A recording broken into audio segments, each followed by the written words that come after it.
Go ahead. I guess Pool's going to talk about, and somebody else, the AP talked about it several days ago, about how the police actually had a confrontation with this guy. They actually, not confrontation with him, but they actually saw him. Yeah, I can't, we'll just watch this. I can't remember if Pool says this or if I read it since then, but there's a whole timeline of looking through an optic, bringing a backpack, a whole thing here. Let's see what happens. We have new information which will shock all of you. I have WPXI.com news.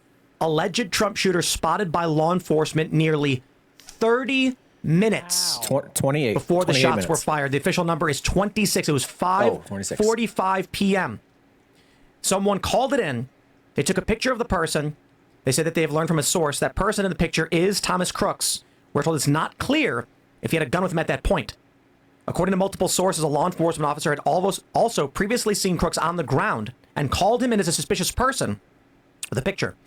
26 minutes after the second picture of Crooks was taken by law enforcement, the second, mind you, and the information was called in, shots were fired from the roof of the American Glass Research Building. Seconds later, a Secret Service sniper returned fire and killed Crooks. Now, there's a lot of questions as to how something like this happened. And it's very hard. And I know the media is going to attack and insult me and everybody else. It is hard to believe that this is a lone gunman who got lucky. This defies all logic. A clear line of sight within 130 yards of the front runner for the presidential election. And not once in a half an hour did a single law enforcement officer say, suspicious man on the roof, get the president off the stage. He's right. I mean, he's absolutely right. Yeah, if you had any suspicious person and you had a president stepping on a stage, why was that president allowed to step on the stage? Or taken off stage. Yeah, why wasn't he removed? Let me clarify this. At the very beginning, I was just like, I think it's an inside job. I don't want to believe that, but all the evidence is supporting that. I mean, really, how did this kid know which building to go to and which roof was going to be unsecured? How did he know that? He didn't know that. I think Tim Pool says something. All luck. Out of all the roofs that are there, and there's probably 6 or 7 that places vantage points that he could have gotten on, how did he know that was going to be not watched by anyone? How did he know? That one was the one that was overlooked because the roof was too steep. No, there's a different story there. Like I said, well, there's no cops up there because it's got like a 12-degree pitch on it. So yeah, it's like that. You can't go up there. I can't remember if Tim says it, but if he doesn't, I'll say the part that I read today. All they had to do was click their walkie-talkie and say, get Trump off stage, security threat. Nope, nobody, not one person. Corey Mills brought up that when, as a former sniper, when they would do these assessments with Secret Service, they track what are vantage points at 100 yards, 200 yards, 300 yards.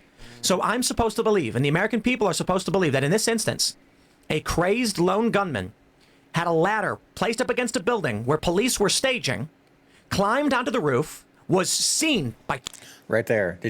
That's kind of come out late last night and today, is that building was being used as a staging area for local police. And he is able to walk up, climb up the side of it with a backpack, and pull that off. There's just no way. It defies. It defies all kinds of rational thinking.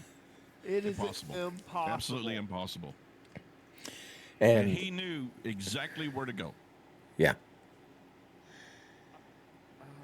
It gives me a headache. And the story is today that the reason that the Secret Service counter snipers weren't covering that building is because they were told that the police were using it as a staging area. That's what they said today. The police got that one covered. The dude was a cop? I don't know. He just walked right in there, or he was let in there. Gun.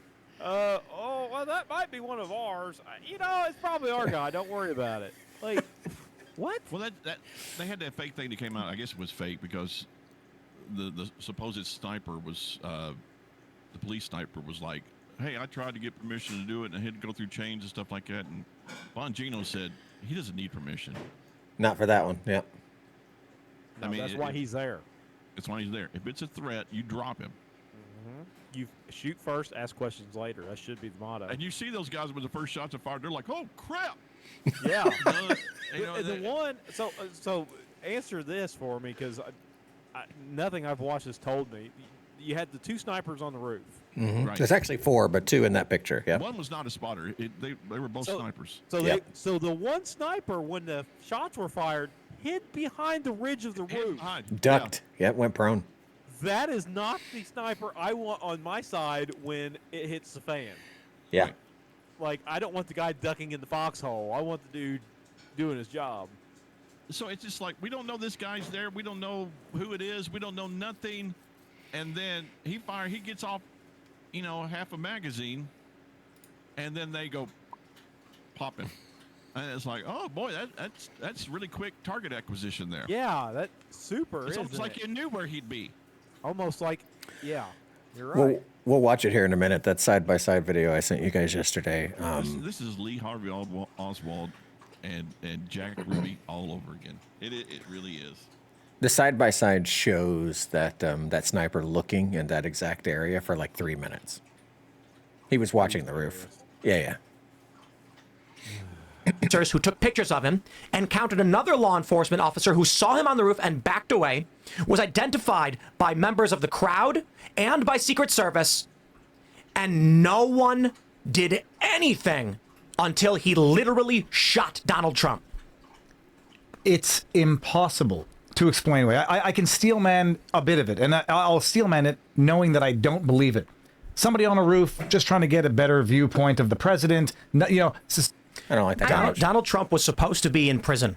Right here. But the Supreme Court sided with Donald Trump on presidential immunity. But the important factor, while most legal analysts expected that there would be some degree of immunity for Donald Trump, what I don't think anyone expected was that they would additionally add in their ruling that you could not use presidential actions, official acts as evidence of other wrongdoing. Right. Which, again, no one expected would undermine the New York hush money case and then delay the sentencing of Donald Trump. He would be in prison. He would not have been able to go to the convention. They would have held him back, and that failed. Now, that being said, I don't know what that means. And it certainly doesn't mean that all of these Secret Service agents are in on anything. It doesn't mean that the local law enforcement are in on anything. It doesn't mean anything other than, like you said, let it happen on purpose. And all that it would require for that to be the case is a single logistics person intentionally saying, don't worry, guys, we've covered every vantage point location, and ignoring one. But again, I don't know. Oh, he knows. He knows. He just won't go on record and say it. I mean, He's not ready to wear that tinfoil hat yet. tinfoil hat. I mean, It's not even that now. It's just like it's blatantly obvious. It's in front of our faces. They're just not even hiding it. Right. If they had come out and said, we screwed up. We absolutely, totally screwed up. Then I might be a little more apt to believe that, hey, somebody, as big of a mistake as it was, somebody made a mistake, as opposed to, we didn't do anything wrong.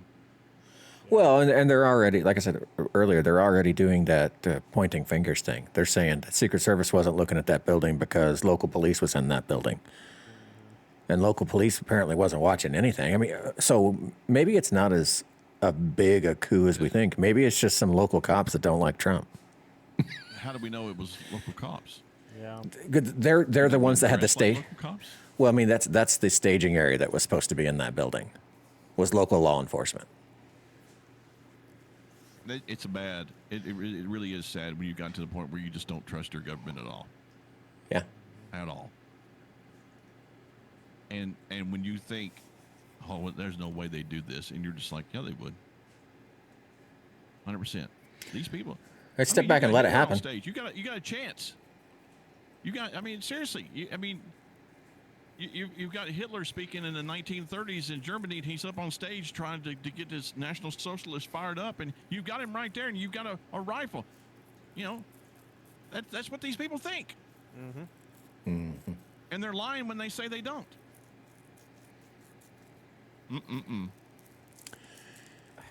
It just doesn't look good. I mean, like you said before, it was either a setup or the most colossal security failure on the face of the planet. Right. It's Convince the me, A or B. Convince me it was just a failure. Convince me that. I want that.